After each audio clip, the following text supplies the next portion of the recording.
Despite the hellish weekend, especially for the capital of Ukraine, good morning, dear Ukrainians. I'm glad to welcome you at the start of a new work week. The team of the We Are Ukraine TV channel is working for you on the air as part of the nationwide telethon United News.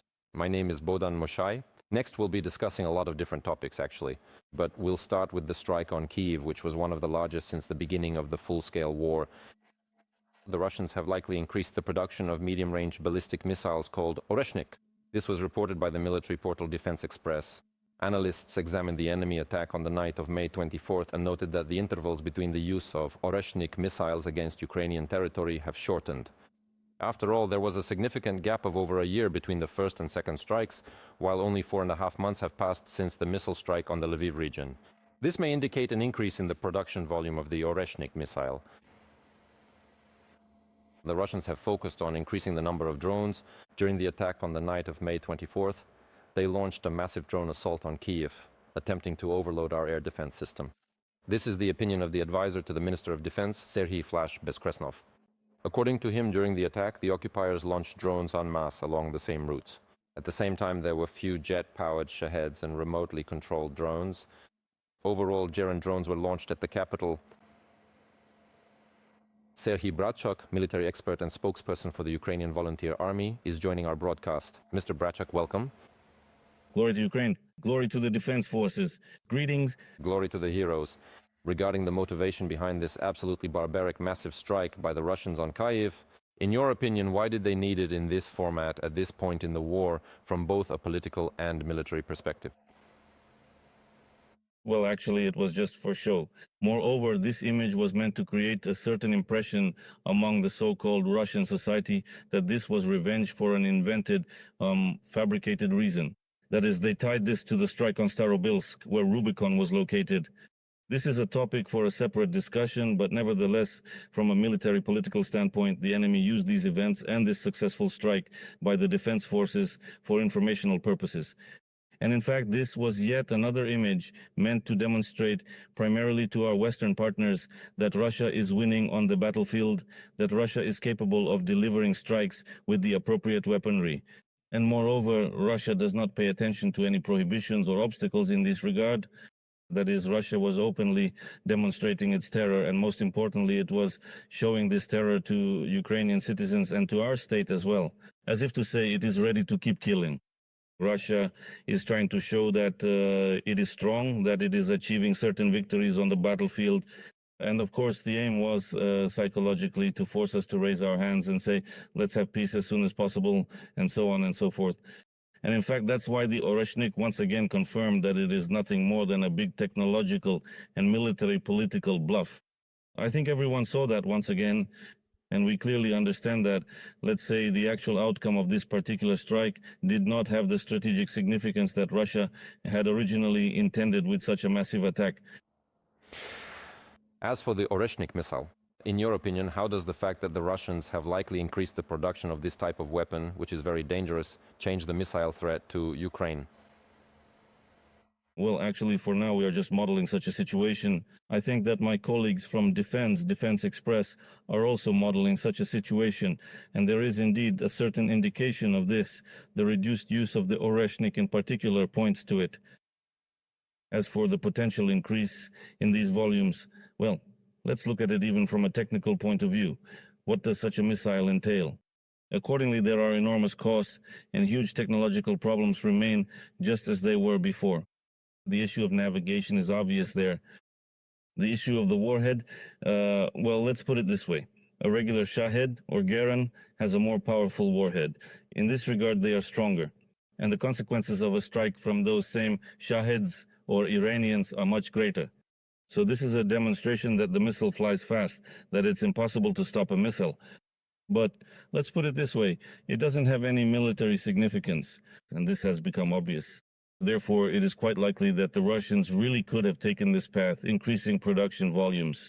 But again, how technically feasible this will be for them today, I don't think it will become that widespread. Moreover, the costs are enormous, and as they say, it's not worth it. Although, again, coming back to the point that from a military, political, and psychological perspective, yes, Russia is trying to drag out the topic of the Oreshnikov again. In your opinion, If Russia continues to carry out such strikes, which require a lot of resources, primarily material and physical resources, meaning those same missiles that cost a great deal of money, what could this ultimately lead to? Most likely, Well, in fact, these are expenses that, let's say, are critical for the military-industrial complex of the Russian Federation, because we understand perfectly well that Russia once made a bet, and it was quite justified, on the creation accordingly of Shaheds, Irans, based on Iranian models, among other things, obviously. And this is much more advantageous because we see that this is a weapon that can be used on a larger scale, and the consequences are also extremely severe. Therefore, it is obvious that such expenditures will lead to the economy continuing to stall in this military aspect clearly, and this will have, let's say, critical consequences for Russia. I think that they would like to and probably could focus more, for example, on developing air defense systems. But Russia still tries to act as it always has, to create weapons for killing, to create weapons for terror. And once again, it has chosen to focus precisely on this. Ukraine also continues to strike targets on the territory of the Russian Federation. In Russia, they are complaining about drone attacks, and this morning, drones were spotted over the city of Yaroslavl, and traffic heading toward Moscow was blocked. A few days ago, Ukrainian drones had already attacked Yaroslavl. The president of Ukraine confirmed the strike on the local oil refinery, one of the largest in Russia. There are also reports online about explosions in temporarily occupied Crimea. It was loud near Simferopol, according to local social media pages. Overall, the Russian Ministry of Defense claims that over the past week, they allegedly managed to shoot down 4,000 Ukrainian UAVs. Mr. Brachuk, if we look at the dynamics and effectiveness of recent long-range Ukrainian strikes, what conclusions can be drawn? Well, in fact, this morning it was loud there in Belgorod as well, which is also a temporarily occupied Ukrainian historical city. There are strikes on the energy infrastructure happening there. There are certain confirmations from local freelance correspondents. As for the strikes on the temporarily occupied territories, I would like to focus attention on this because it is clear that today on Russian territory, those enterprises that are of critical importance are being targeted. In particular, this concerns the oil refining sector. And we can see that the facilities being hit, well, let's recall, for example, at least for instance, the Ryazan oil refinery, which supplies Moscow and the Moscow region with fuel. We will be talking about the refinery that was attacked the day before by the Security Service of Ukraine, by security service drones. And again, this is about Moscow's supply of fuel and lubricants. First of all, we're talking about diesel fuel and gasoline. And in fact, if we talk about these strikes, they affect not only the mood of Russians and Russian citizens, and not only those living in the temporarily occupied territories, because today there are fuel shortages both in temporarily occupied Crimea and in Russian regions. And in fact, the most important thing we are noting today is our strikes on enemy logistics in the temporarily occupied territories. Well, let's take Crimea as an example, since we've already mentioned it. The Jankoy Junction Station is a huge, powerful transport and railway hub through which an enormous amount of various material supplies and resources pass, helping Russia to continue waging war, not only in the southern operational zone. This also includes ensuring the functioning of the occupation authorities and Russian military, specifically on the territory of Crimea. Currently, this hub, let's say, is operating under severe restrictions. Even passenger flows are now being redirected to other railways there. There was also a strike there, and in fact, the so-called land corridor, one of the real objectives of the so-called special military operation by the Russian Federation, Taganrog-Jankoy, this very route, is now being hit in many ways today. You can see the depth of penetration now reaches the Sea of Azov. So, for example, we're talking about the ports of Mariupol, the ports of Berdyansk, and in fact about the very routes that were supposed to safely help the Russians carry out logistics, transport logistics.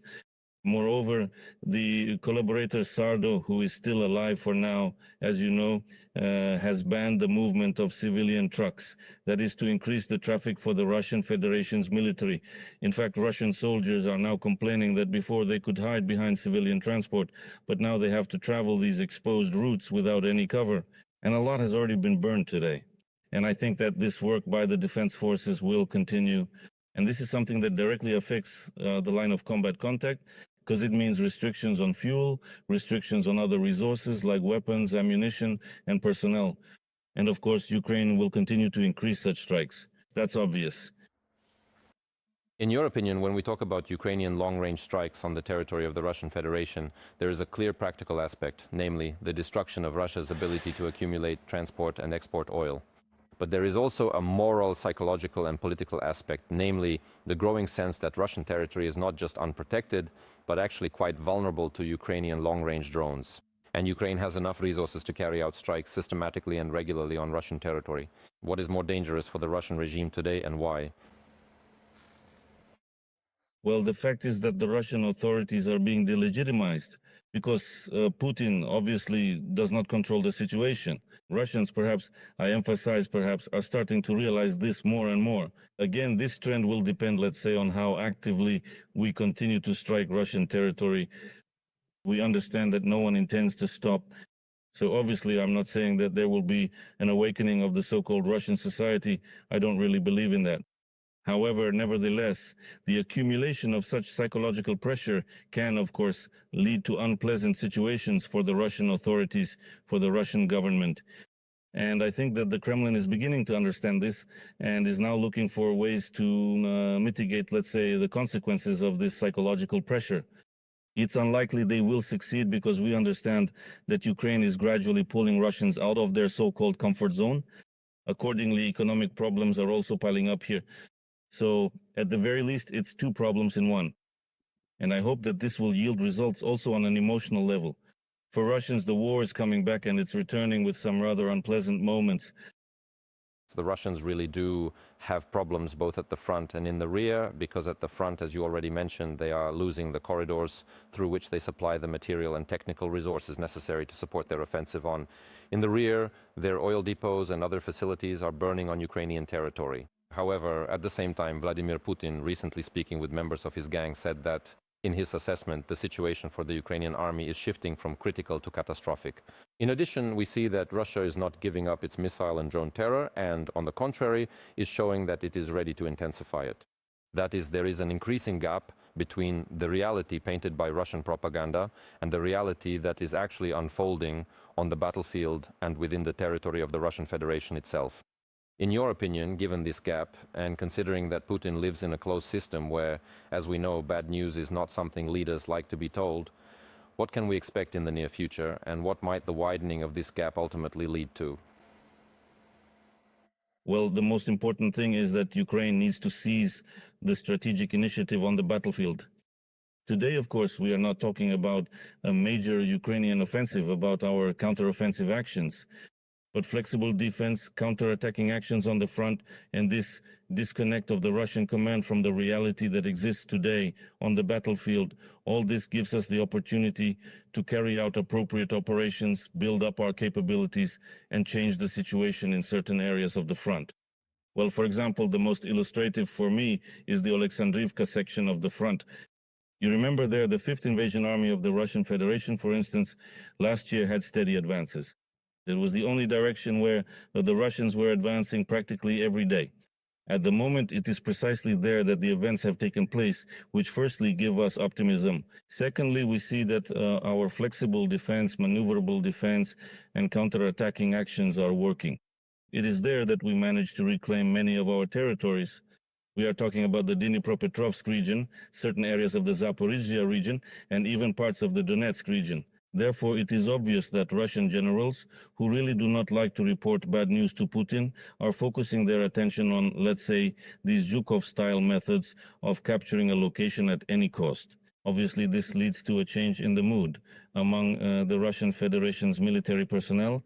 And in fact, on the battlefield, we can see that the Russians have failed to achieve the most important thing, which is a breakthrough at any of our positions. Although I think that is exactly the goal today at various sections of the front, and it is precisely there that the enemy will later focus strikes with their strategic reserve, which in reality is not very large for the Russians.